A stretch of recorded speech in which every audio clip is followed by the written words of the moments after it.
the mission to keep as many men on as many guns for as long as possible. We called him Doc. Welcome to Combat Vet Vision. And now your host, Aaron Chief Seabird. Hey, how's everybody doing? Hey, this is Combat Vet Vision. This is where I get to give my opinion, my life story, my life experience. 3 times to Iraq. Myself hit with a mortar round April of 2006, took over 100 pieces of shrapnel, had my last rites read to me. I'm lucky to be alive, and I'm on life number 2.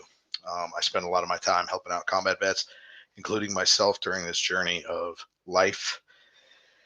A lot of bad things go through our minds, our hearts, our souls as we come back and try to face reality, try to face the complicated parts of life as we just went to some crazy place, had to do something that has no relevance in real life, and it's hard for us to explain ourselves. It's hard for us to maybe adapt. And when I say ourselves, I'm speaking about myself. It's sometimes hard for me to share, and it has been in the past. It constantly gets easier as I have a lot of time to think about things and be surrounded by other combat veterans that help me through it, and organizations and amazing things. And before we get into today's subject, which is labeling and misguided titles, I just want to put it out there. Christmas just came and went. A lot of issues with that, with a lot of our combat vets and veterans in general. Please, if they need help, look for it. If they want help, then they can get help. If they don't want help, it's very hard to guide them into that help. And they may not know if they want it or not. But there's some really awesome organizations. I would like to get more organizations on here to talk about what they do, how they do things, how they're helping out. I've had some extraordinary, awesome organizations that talk about what they do. And some of the ones that I truly represent and often refer to and need help with is the PTSD Foundation of America, which is peer-to-peer mentorship. It's warrior groups. It's a full-on place called Camp Hope in Houston, Texas, for guys to go down and get that help for 4 to 6 months, maybe even longer, to go through some really extensive stuff and hopefully come out of it with positive new reintegration into life and motivation to maybe give up substances, move forward in a more positive direction and whatnot. The Warrior Built Foundation, which is vocational recreational support for our combat vets, which is some awesome racing down in Baja 1000, Baja period 500, the 250, and some other races down there. They also do the Mint 400, Vegas to Reno, full-on shop where these guys can come together and do a lot of things. The Southern California chapter of the PTSD Foundation is housed in there, and we come together on Tuesday nights to run warrior groups out of there. But on top of that, there's a gym, there's music, full-on music studio, a lounge, a lot of resources that pour through Warrior Built to really help our vets in a lot of different ways. I just want to put that out there. And one of the reasons why I want to talk about labeling and misguided titles is that so often we as veterans, we want to believe in what we've done. We want to believe in what we've done in combat. But maybe we feel betrayed. Maybe we feel let down, whether it's by our leadership or by subject matter or whatever you want to say. For me, I don't feel let down in this instance. I just understand that that war is not something that anybody wants or needs. It seems like it's glorified in a lot of different ways, and it is. And I want to say that I went and I did the most incredible, amazing thing that I've ever done in my life. I supported mission after mission on different levels, embedded with a MIT team, running around helping the Iraqis take over their country in all kinds of different ways. And getting hit with that mortar round, was a turnaround point in my life where I was no longer the Superman when I put the uniform on, even though I wore that uniform for another 5 years after being hit, and was able to retire from Wounded Warrior Battalion West, which was really designed as a place for our veterans to come to, a place for our combat vets and our wounded and our wounded, ill, and injured guys that were injured in car accidents, to cancer, to heart transplants, to all kinds of different things that guys and gals needed to move forward in a better direction. And we were treated like world-class athletes and not just somebody who needs to be sent out to society and good luck.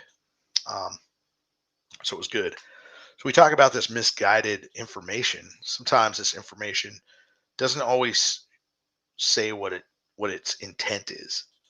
And this comes up so often. If you look at today's surveys that are on Facebook or any kind of social media, polls, articles, organizations that are misrepresenting somebody that they should be, um, ads that appear of interest to you, only to find out that they're misleading completely too.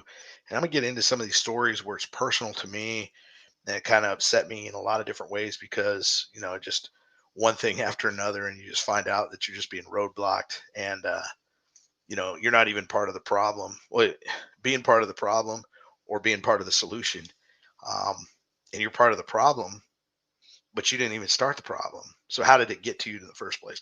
These are the things that I want to talk about, because sometimes the hype betrays itself what it should be, but it's not. Um, how often have you seen some article where it's like, hey, check out these these childhood stars and see what they look like now, and it starts going through a list of things, like it labels one particular name, and you click on it. Now you got to look at like a million different people that you didn't even want to, that you didn't find an interest to, and somewhere in there it might get to it. And so you're just like, why are they doing this? And why do I have to click on this next page and this next page and this next page? And those kind of things kind of drive you crazy. Or free cell phones back in the day, just to find out that you got to pay the taxes on that thing, and you're going to pay the taxes on the full price of that phone, which is like ends up being about $300 on taxes by the time you walk out of the place. So when you look at all these interesting things, and things that I've been caught up in personally, and I'm going over some of those right now, as I think about it, and even organizations that claim to help vets.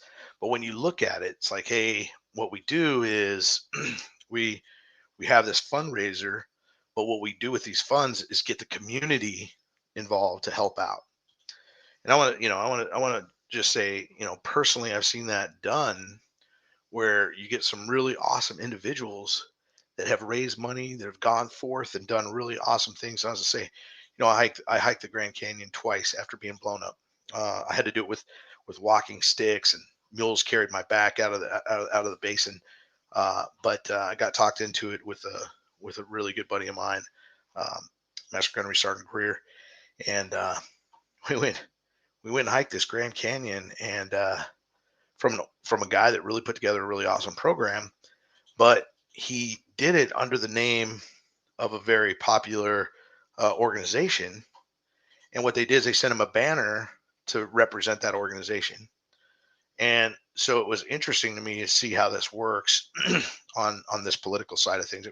We see these political side of things, especially when I put on chief. I remember the first conversation I had with one of my buddies that was a chief, and retired as a master chief. He said, "Hey, now you get to really see the politics." And I didn't really understand what that meant until I was sitting at a mess one time, a chief's mess, and sitting with some other chiefs and the senior chief. And I'm a command chief of Wounded Warrior Battalion West. I was appointed that by my CO, and I have the right to do a lot of really cool things when I do that, when I wear that.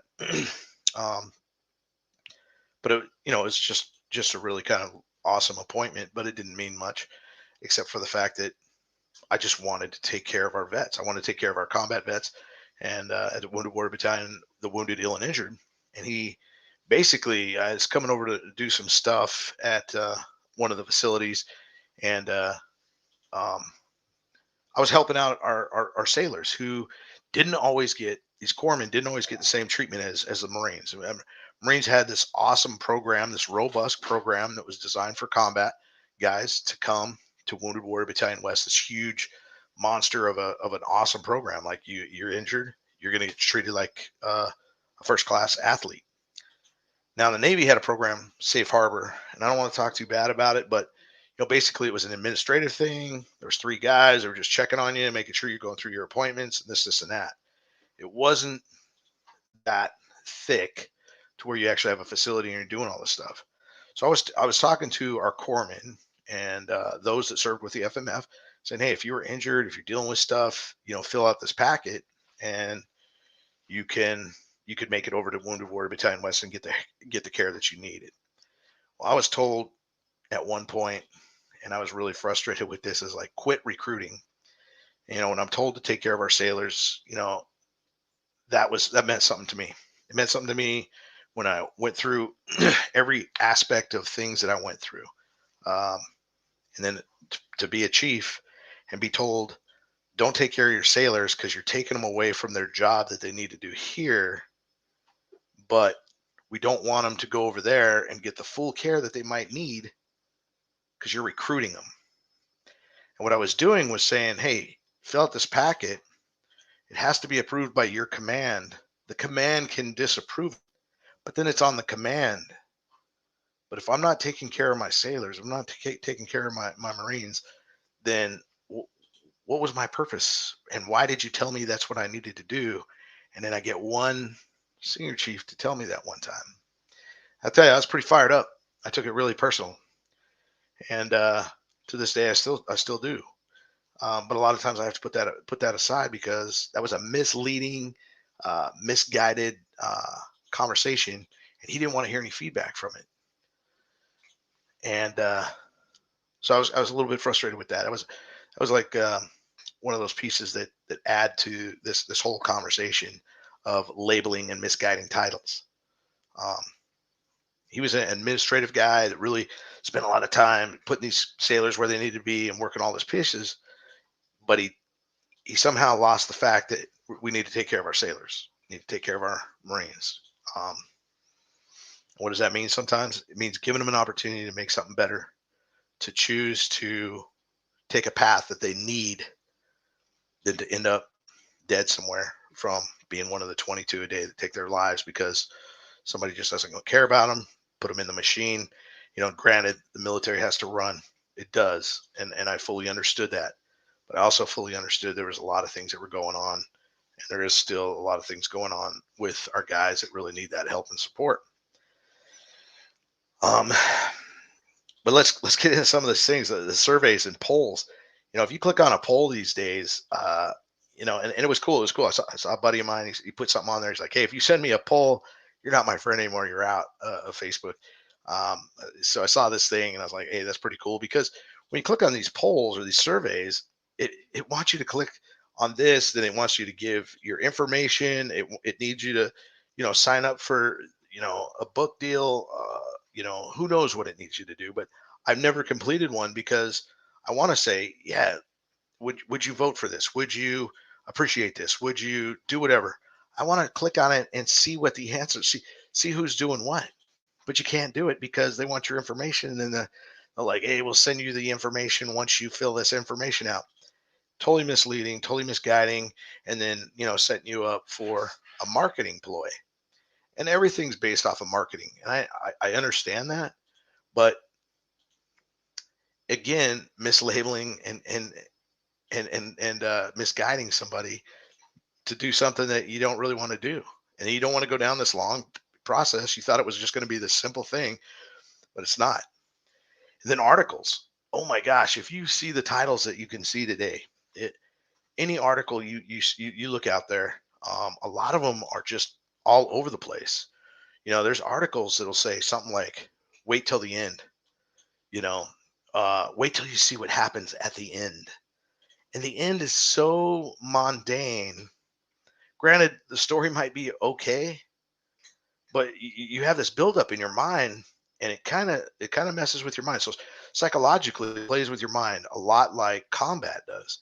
Because in combat, you like go out, you're doing your mission, and you're expecting this crazy stuff to kick off, and you get back successfully, nothing kicked off, but you had it in your mind, your heart, and your soul that you were ready to take on this thing. Now, again, you're ready to take on these articles. You're ready to take on this stuff. So the hypervigilance kicks in, this cool excitement kicks in, and you want to believe in something. You want to believe that, you're gonna read something that's really epic, or you're gonna see something that's really epic. And by the end of it, you're like, I need to warn people never to see this, never to read it.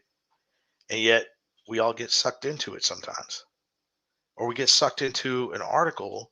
It goes down a rabbit hole and creates havoc, creates anger in you, creates, you talk about all these different things that are separating Americans. It's because we lose our tolerance levels. We lose being able to believe, or, let people believe in what they want to believe in, and being able to accept that for yourself, and being able to say, hey, you know, I didn't vote for President Biden.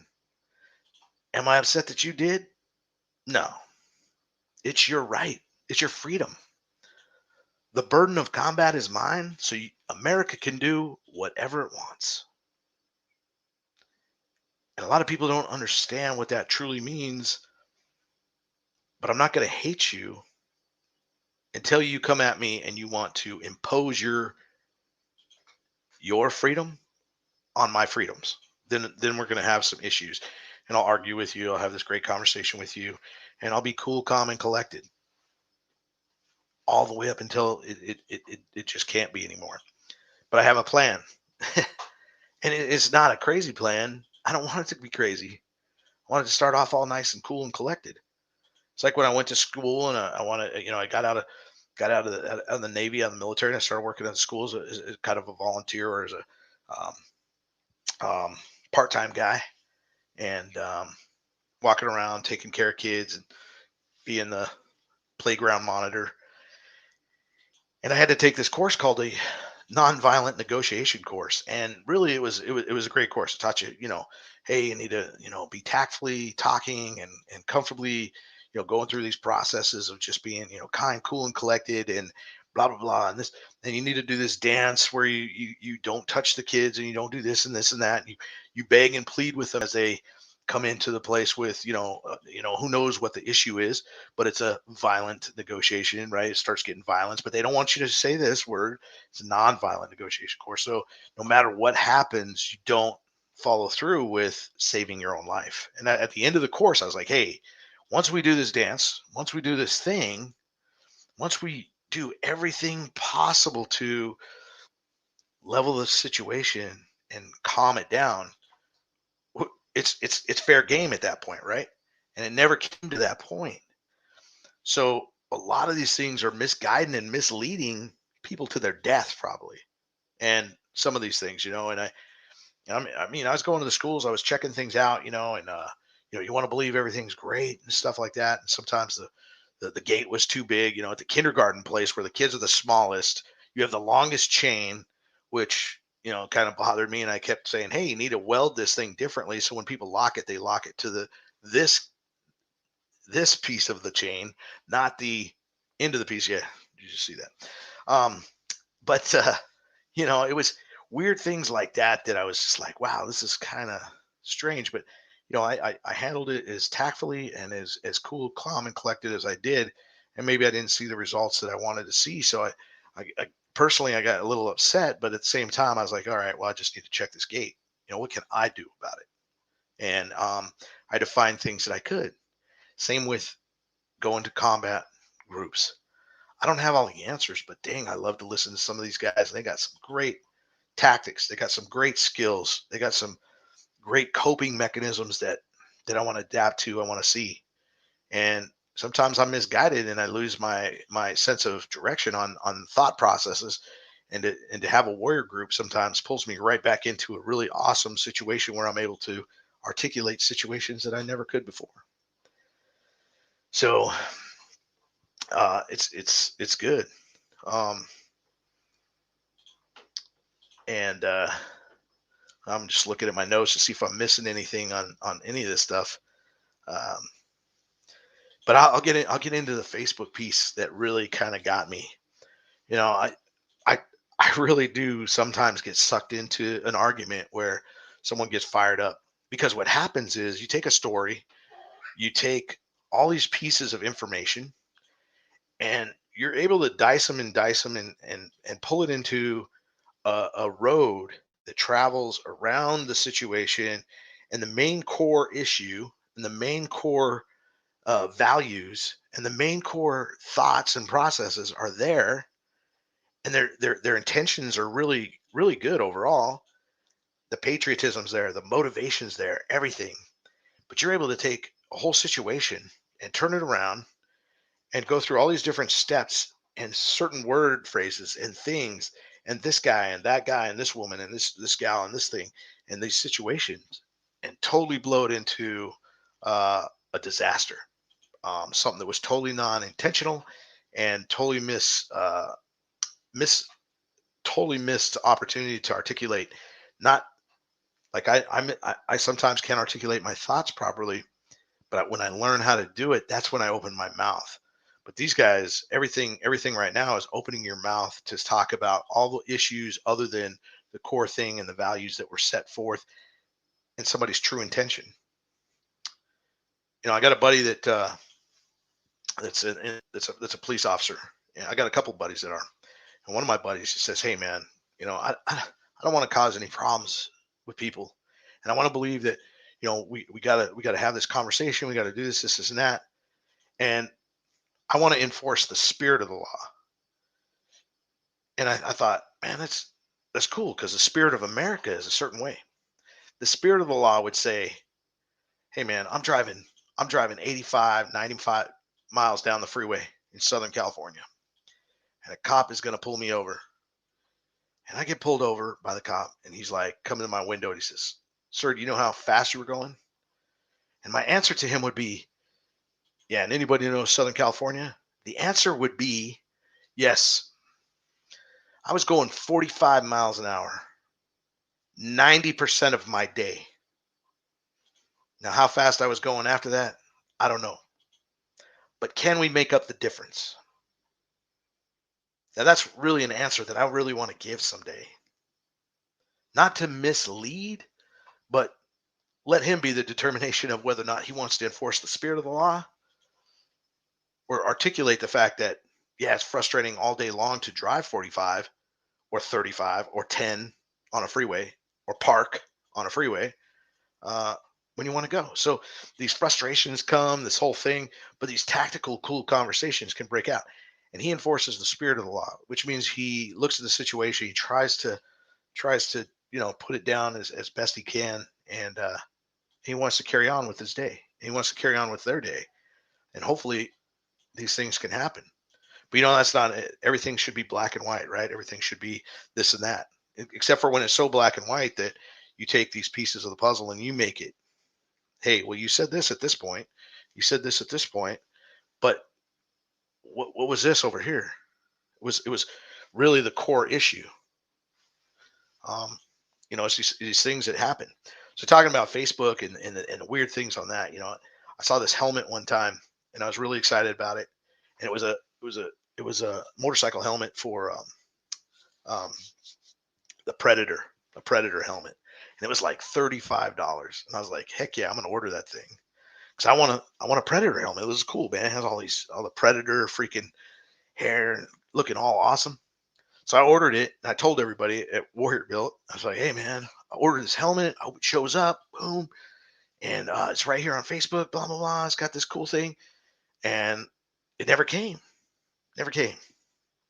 Ordered it. I said, hey, what's the deal? Blah, blah, blah. And it never came. So I then see this other cool vehicle on there. What I decided to do was share it.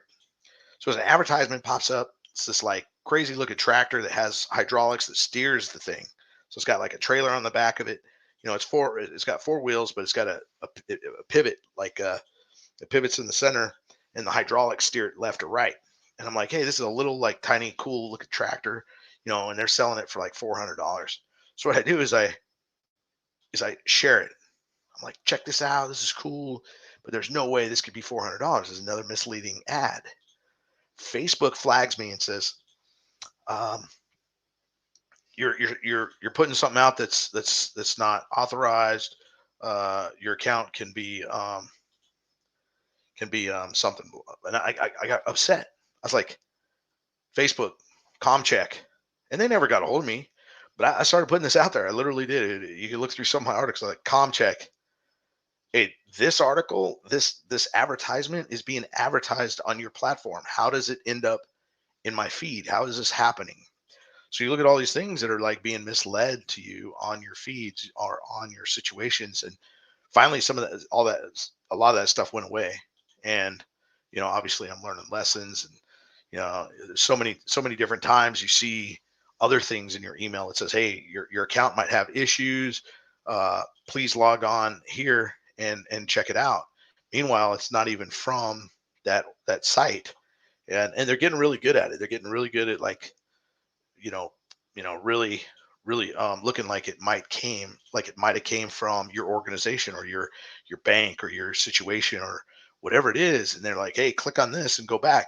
Meanwhile, what I do is I go back to what I've learned is I just go back into my account anyway through my account and look if there's any flagged issues, and none of it's really flagged. None of it's saying it. So, you look at these situations and you're just like, wow, and it's happening more and more. And the articles are just all over the place. Um, they'll be wanting you to watch 15-minute videos of something that has nothing to do with some exciting climax at the end. You're going to be disappointed in life. So you got to re-gear your brain to kind of be expecting these things now. And for me as a combat vet, this is what gets me kind of fired up. Is like I'll start typing, wanting to have this argument with people, and then I'm like, nah, it's not worth it, because I have to remember my saying: the burden of combat is mine, so America can. It's not so it can do what I think it can or what I think it can't. If you want to kneel for the flag, do it. Don't expect me to be happy about it. Don't expect me to like you for it. Don't expect me to be appreciative of it, because this flag represents so much freedom. You don't even have any clue. But you thought that it represented something that didn't have to do with freedom. And it has to do with the change of freedom that consists. And you want to talk about diversity, you can go anywhere else on the planet from America, and there is nothing more diverse than the United States of America. Hands down, it's got more people in it, more colors, more creeds, women, men, whatever you want to be. It's theys, however you want to pronoun it or non-pronoun it. Um, the labels are out there. The mix up is there, and it's creating this whole thing. But how it affects us as combat vets that actually stepped outside the walls of the freedom bubble, the biggest freedom bubble on the planet. You have the right to make some money that nobody else can make on this planet. Go to stores that most people can't. Um, so many other cool freedoms. 2 cars per household, practically. There's a lot of things that we have as Americans and these freedoms that you just don't even know until you step out of the freedom bubble and you go to war and you lose the right to don't even bring a radio, because we don't want you to pay attention to anything. We want you to just focus on the mission of going to combat. And then an MRE is all you're going to eat for 45 days, and your next shower is going to be in about 35 days, but you don't know when you're going to get a shower. You don't know when anything. And now you realize that you're walking in the valley of death. And when I get back to America, I hope it's this grand thing that I used to taste in my mouth when I had the first ice cream. But when you get back, you realize like ice cream doesn't taste the same. And you realize that so many other important things that you thought were important, you realize that other people don't find them important anymore. You realize people don't really take these values that you might have had, and they don't apply them, or it just doesn't work, because the massive machine is moving. And what I finally realized is that this cool system was built.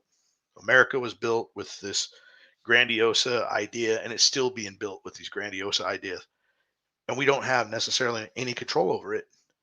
But each one of us is a maintenance program for that system.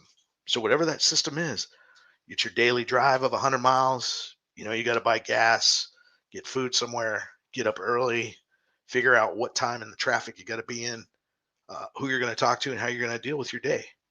And all these frustrations start to build up, especially even more so in our combat vets, because and we just did the biggest part of our life, this life and death situation, and we come back, nothing else is going to taste the same.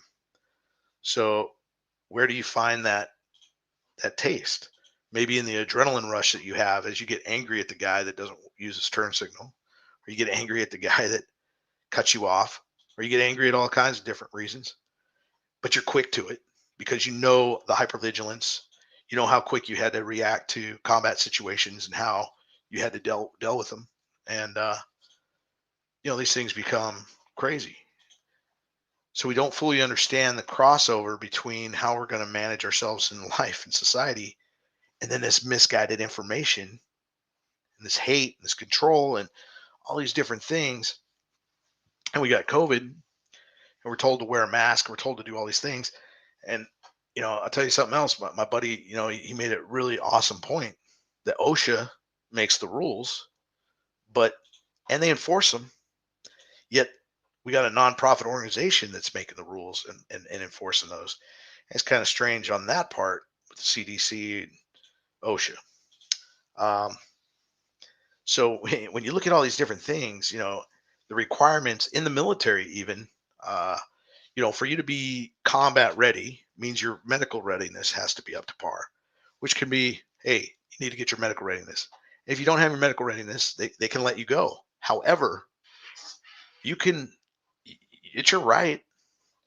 We're an all volunteer service. It's your right to basically decline medical service, medical care, even at Wounded Warrior Battalion West, where your mission was to get help and support. The CO could not order you to go to your appointments or use your meds or do this and that.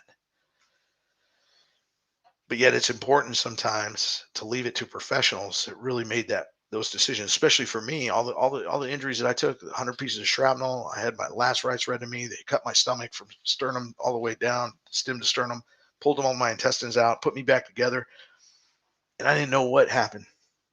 I had to get pieces and parts of that information and funny situations and funny reports afterwards. I didn't know my last rites were read to me, but I heard that from General Ayala and some of my buddies. Uh, the camaraderie that we share is hard to find, and the situations are hard to find. But I want to believe that when I have a conversation with one of my combat vets or one of my vets, one of my buddies, that it's a straight up conversation. It's really good, and it can be very intense. But at the end of the day, there's no hate and discontent necessarily.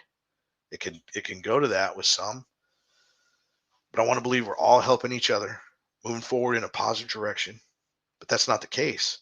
I can sit all day long in front of a picture of a fire and say I believe in fire because I'm looking at this picture. But in all reality, there's no heat. There's no reality to the fire.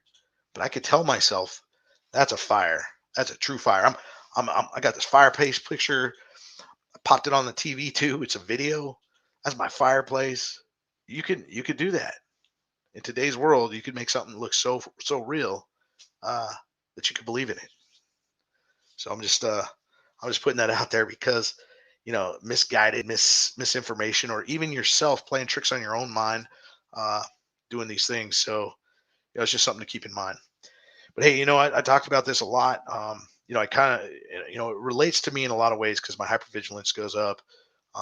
You got a lot of stuff going on right now in the world. Um, you got a lot of situations that look like they're about ready to kick off, but you don't know. It's this whole smoke and mirrors kind of thing. The mirrors look good. Looks like you can make something disappear. And in all reality, we're only in the reality that we have. Your reality is not necessarily the same as mine. It's your reality. It's how you interpret it. It's how you live it. It's how you do this. But I accept that, and I will accept that no matter what. It's not my thing. I only have control over what I have control over, and even that's limited. And that's a trick on my mind. I think I have control, but do I really? I don't think so. Sometimes I feel like I do, but you never know. You never know what direction you're going to end up in, go, or whatever. But please stay on top of your information, stay on top of you, do the best you can with what you've got, and understand there's organizations out there. The holidays, we got New Year's about ready to kick off too. Christmas just got over. You might be dealing with some serious thoughts in your head. Hit me up. I'll point you in some directions, or I'll be where the rubber hits the road, man. Let's talk about it. Even if I'm your last conversation, let's make it happen because it's so important. Hey, but this is Aaron Siebert, you know, retired Navy chief, lucky to be alive after being hit with a mortar round. I got a lot of love and appreciation for everything out there and everybody that's doing some really cool stuff. There's some great organization doing some cool stuff. I'll be highlighting them on my webpage. Check out my show notes. And thanks, Brian Colburn, for sitchradio.com and all the cool stuff you put together to make sure that I had this podcast. Hey, strength and honor. Out.